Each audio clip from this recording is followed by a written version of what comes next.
as the ballot opens for firefighters and control staff to vote on a 5% pay increase, and waste collectors Biffa start a week-long walkout, it's being reported the government are keen to introduce emergency measures in a last-ditch effort to save us all from what could be a winter of strikes. It really does turn the time back, doesn't it, to something like the 70s.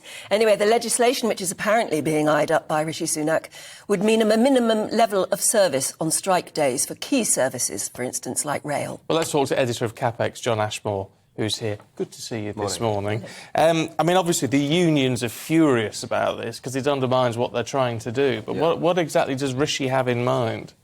Well, as you said, there's a sort of rushed job to get some legislation through. There's also a kind of what's been dubbed a winter of discontent unit, which I'm not sure is the best way of phrasing something if you're in government. There's enough 70s throwbacks and analogies and so on as it is without actually badging it that. I suspect they didn't come up with that themselves, but, you know. And then this seems to happen every time we have a big strike is someone mentions getting the army in.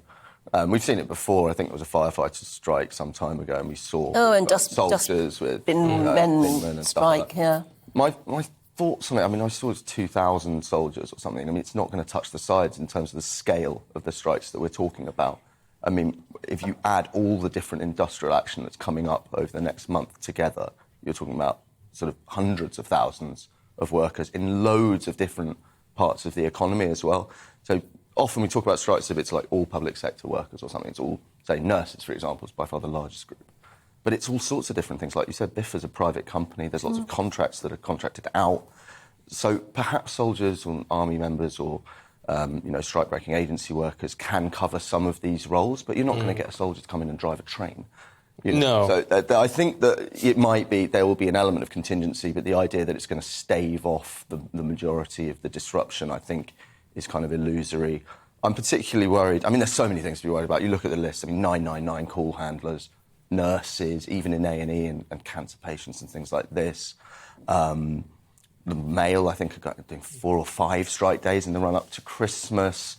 I mean, it's to say it's not a good look is a bit of an understatement, I think. I wonder how much of it is tough talk as well, just trying to say to the unions, there's no point in striking because we'll get round it by bringing the army in.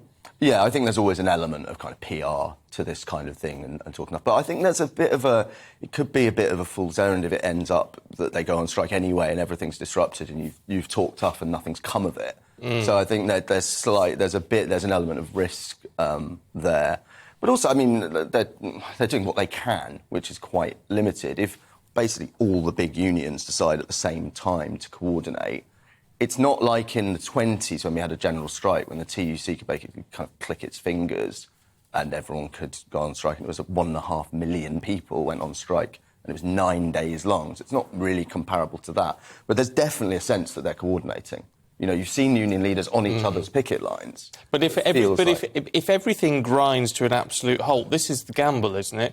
If everything grinds to an absolute halt in almost a general strike sort of way, the unions do it hoping that the people will then blame the government. Now, the people may not. They may just blame the unions. I think there are plenty of people who probably already kind of a bit sick of it, or who might have sympathy with the general idea but will think, well, you know, none of us are getting these kind of large pay rises. I mean, like all these things, it depends who you ask, and it depends which strike you're talking about, because there's so many different ones. I think people might be more sympathetic to some sectors than others. But like you say, I mean, the fact is that money is really, really tight. So it might be that in some of these industries, it means more redundancies. And then the members are going to go to their leadership and think, well, why did we do this? Like, ultimately, it would be a kind of Pyrrhic victory for them. Well, I was just looking at it, because my next question to you is, how did the general strike end? I can't remember, I don't know. But, I mean, just the first line here says it ended in defeat and division amongst the people striking as much as anything else. Interesting. And apparently, by the end of it, people didn't just blame the government, they blamed the strikers. Yeah, I mean, I'd be interested. I think